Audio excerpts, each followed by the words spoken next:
Buenas tardes, profesor. Esta es nuestra disertación sobre el proyecto 1, que consiste en un sistema de múltiples grados de libertad. Los integrantes de este grupo son Julián Acevedo, Evans Iglesias, Cristian Reyes y Sebastián Venegas. Bueno, a modo introductorio a este tipo de estudio se debe destacar que todo sistema dinámico se puede representar como masa, resorte, amortiguador. También que cada sistema posee movimientos o formas de vibrar particulares, denominadas frecuencias naturales. Este proyecto se enfoca al estudio de sistemas equivalentes a un aerogenerador, representado como 4 masas en una columna y 2 masas superiores equivalentes a 2 palas, donde se genera un modelo matemático representativo del sistema que valida mediante análisis modal experimental. Este análisis consiste en aplicar una excitación conocida al componente sometido al ensayo por medio de un martillo instrumentado. Los objetivos son aplicar suposiciones al sistema bajo nuestro criterio, construir un modelo mecánico, obtener y comprender valores teóricos y compararlos con los valores experimentales entregados, y entender las limitaciones del sistema. En las suposiciones encontramos dos casos: suposiciones dadas en un rango de frecuencia de 0 a 10 Hz y movimientos posibles en el eje X e Y. Y las suposiciones realizadas son los movimientos significativos solo en el eje X. Las masas están relacionadas entre sí. En las masas 1, 2, 3 y 4 se considera el 25% de las vigas que sujeta cada masa. Y en las 5 y 6 se les suma las masas de las hélices. Para las masas 1, 2, 3 y 4 se consideran un lado empotrado y el otro en movimiento solo horizontal para calcular la rigidez, y en el caso de los álabes se consideran en voladizo.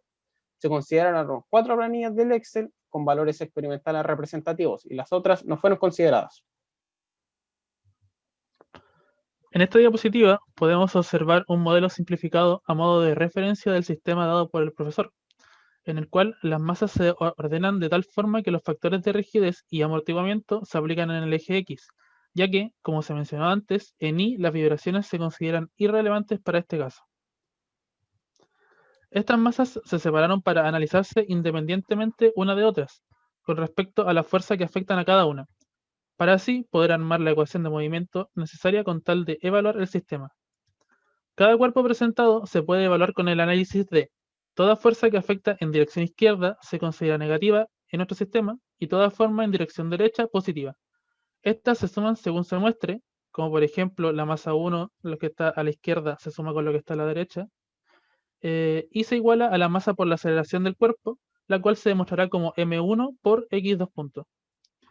Se puede recalcar que m1, m2 y m3 contienen las masas de los cuerpos que están en su posición en el sistema original, mientras que m4 contiene la masa del eje de la hélice, además de la de su cuerpo, y finalmente m5 y m6 son las masas de las hélices, las cuales no son iguales, ya que se especifica que, en la parte práctica, se añaden diferentes masas a estas.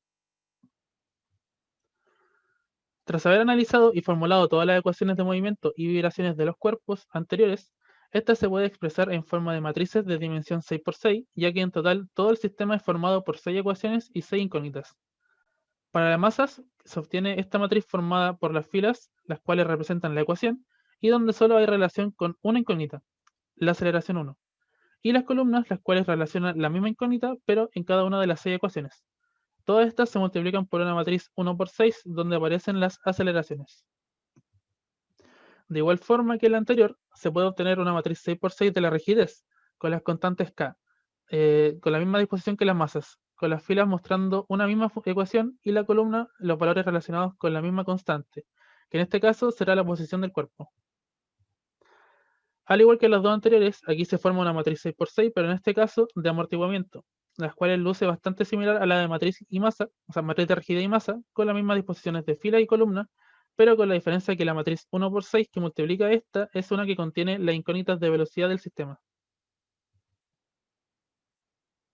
Para los valores a usar en las matrices anteriores, en el análisis con octas podemos determinar las variables usadas, como masa de la viga, que sostiene las masas 1, 2, 3 y 4, que es MB1, masa de la hélice completa, MB2, y masa del acelerómetro, MACC.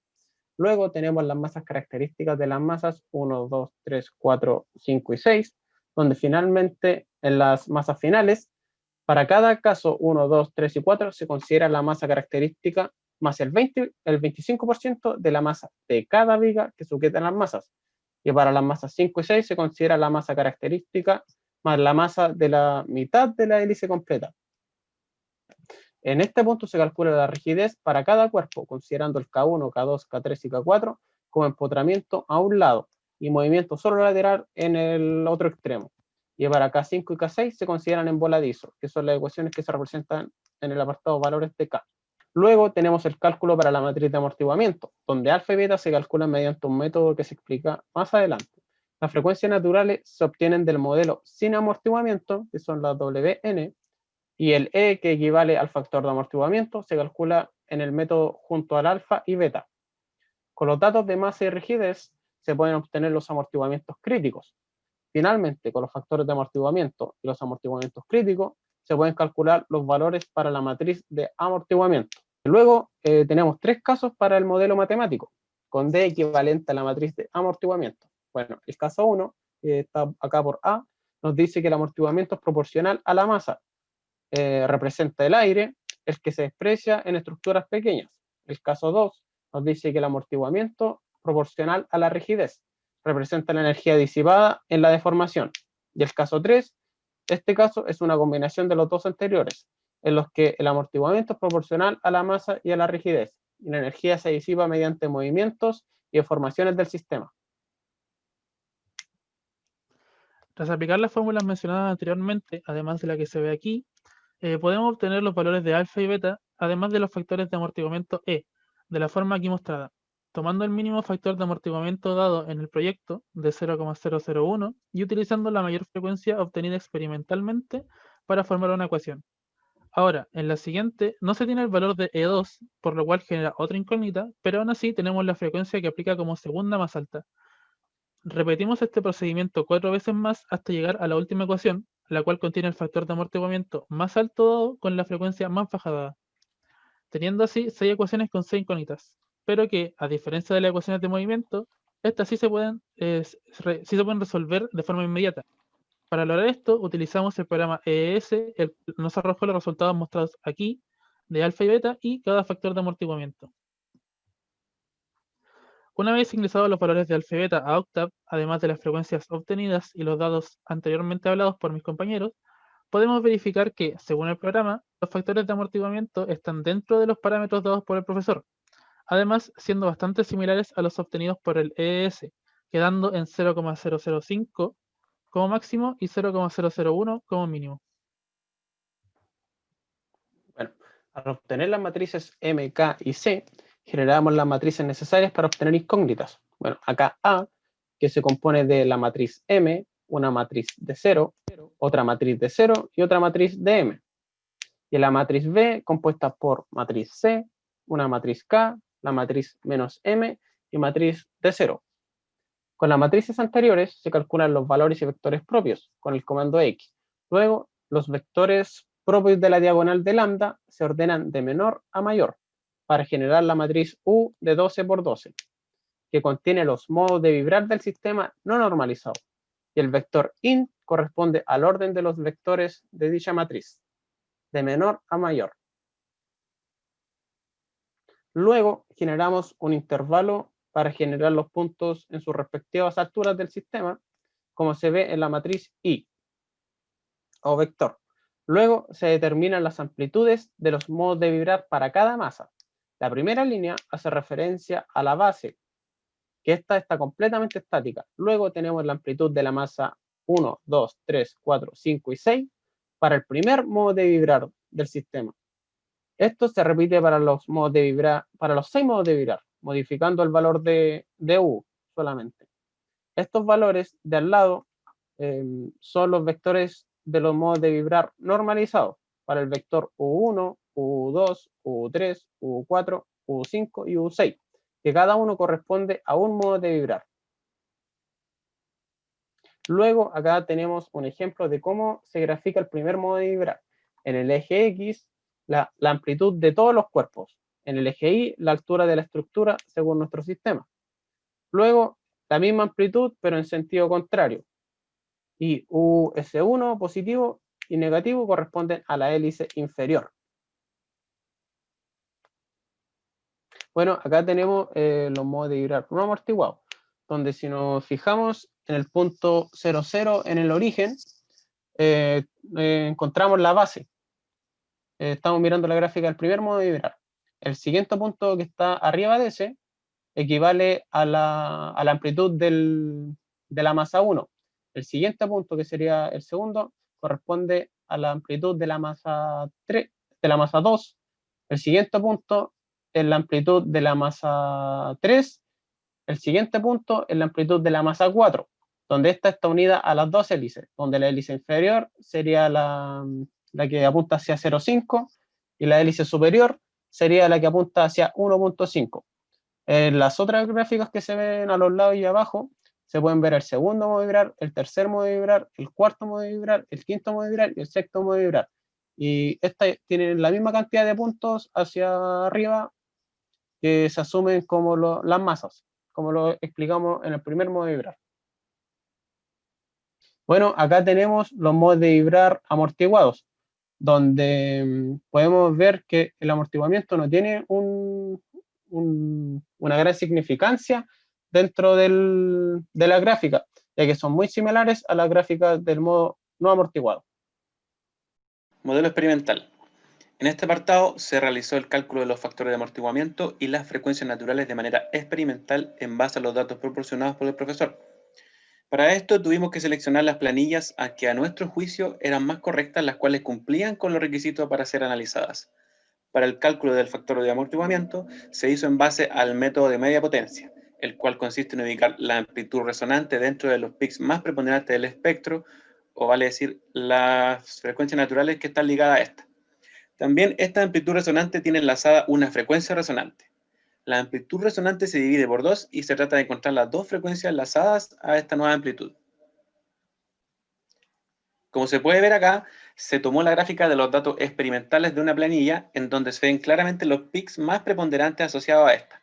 Para efectos de cálculo, se tomó la primera frecuencia natural enmarcada en rojo.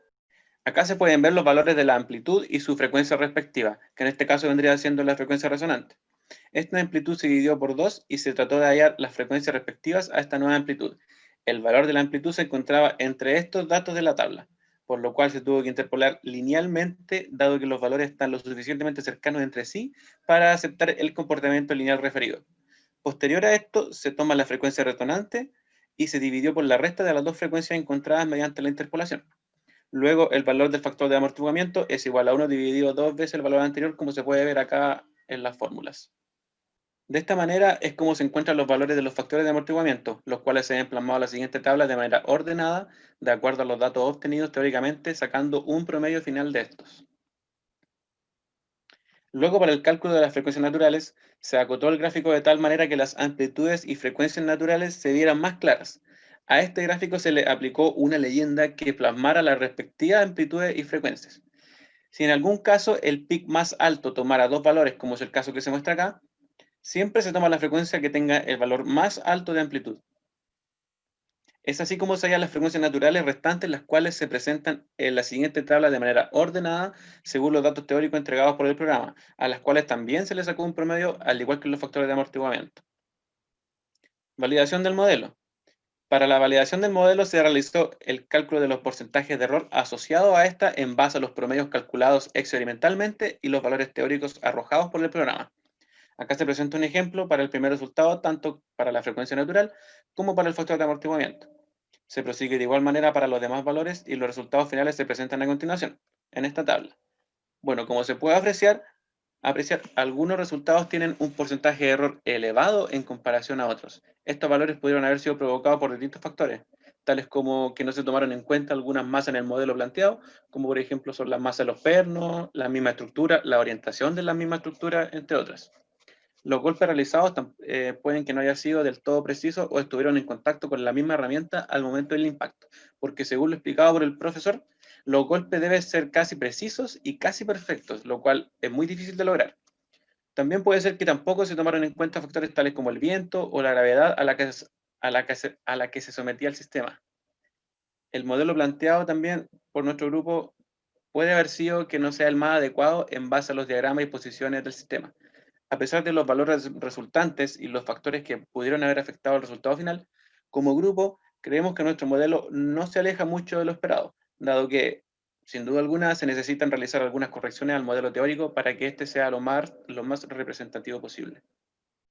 Bueno, finalmente corregimos nuestro modelo. Las correcciones que aplicamos van orientadas a flexibilizar el sistema mediante los siguientes métodos. La corrección 1, disminuyendo en un 20% la rigidez para cada componente.